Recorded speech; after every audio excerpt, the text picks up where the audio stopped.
Hey everybody, it's me again, Adam, and today I kind of wanted to talk to you about something, and it's just going to be like an informal video, I guess.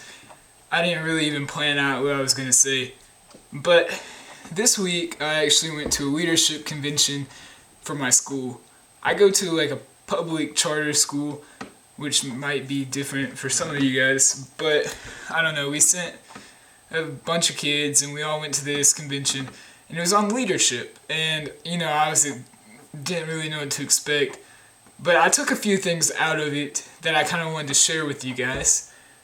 And the biggest point that I learned is just how important it is to meet people where they're at. And as leaders, this is important, but more importantly, at our faith. One of the speakers talked about how there is a tendency for us to just kind of want to push people to the side. And it's a great thing. We do food drives and coat drives and book drives and whatever, all kinds of drives and projects and fundraisers trying to raise money. And then we just kind of give away the money and we never see where it's going to. And how many of us are kind of guilty of just, I don't know what you call it. I guess it's just kind of like getting like guilt off your chest. I don't know, like how you see somebody who's homeless and you can just kind of turn your head. You might throw a $5 bill or something in there, but you never really meet that person. And I thought that the speaker actually talked about him living for a week in a homeless park in California, and he met these people and he heard their story. And I just thought it was so powerful that he heard their story. Like, he didn't give them money, or he didn't offer them food or clothing. He was living in the homeless park. He was going on like an experiment. He was trying to live there. So he didn't really have money or food to give them. But what he did do is he listened to them. And he shared their story with other people. And he treated them like human beings. And I think that that's our most important thing as a leader, and as Catholics and as Christians, and even as human beings. Even if you don't believe, it's important to have some sort of understanding of other people and of where they're at. And I think we have a tendency to see people that might not be faithful or don't have they're not financially stable, or they might not be making the best decisions, and we instantly kind of like judge their situation and say we know their story and blah, blah, blah, blah, blah. But once we really get to know these people and you put a story and a name behind it, it all becomes so personal. And that's kind of what I've enjoyed about Pope Francis, is that he's like, meet the poor in the flesh. And it's just, I know for me personally, I'm like, the poor in the flesh, like what? Like, how am I supposed to do that? Like, we live in a town, like I said, that we all hang out in a gas station parking lot. I don't know what you're talking about, but I go to high school, and there are a lot of people that get bullied and picked on, and kind of not even that, but just like pushed to the side. Like, nobody wants to be their friend, and it's just so important to just sit down and listen to what they have to say. Because listening is such a powerful thing.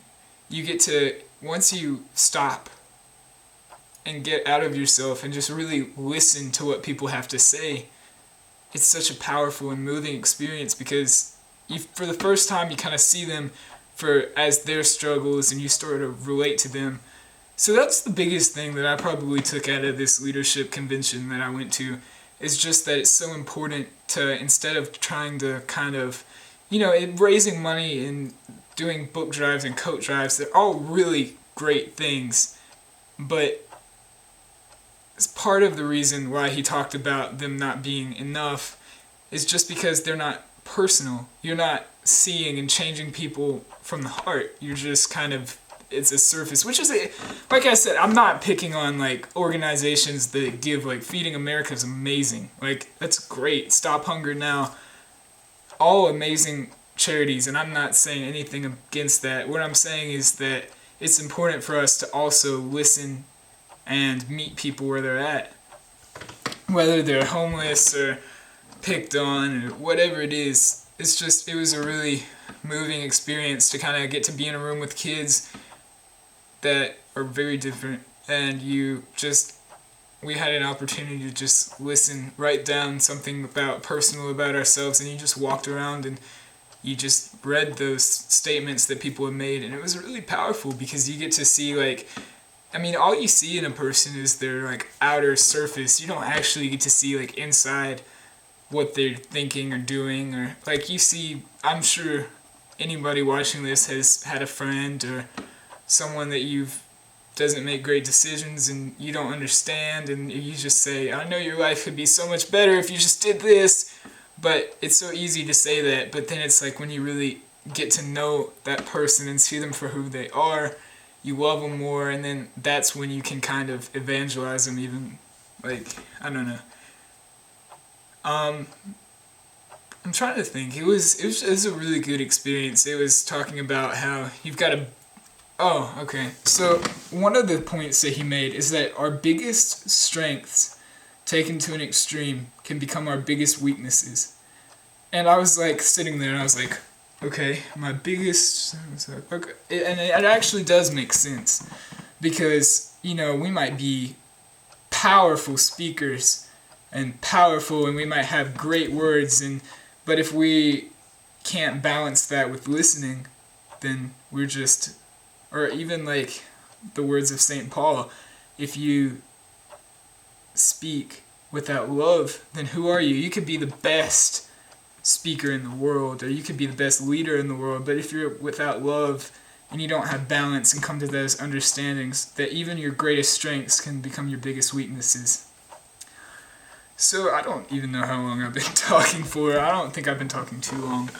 But yeah, I took a lot out of this leadership summit, and I hope you guys got something out of this, and I hope I didn't just sound like a rambling idiot, which is quite possible. But if you guys have any questions, as always, leave them in the comments, and Lena we post videos on Tuesdays and Fridays, so stay tuned for more on faith through culture. Have a great day, everybody.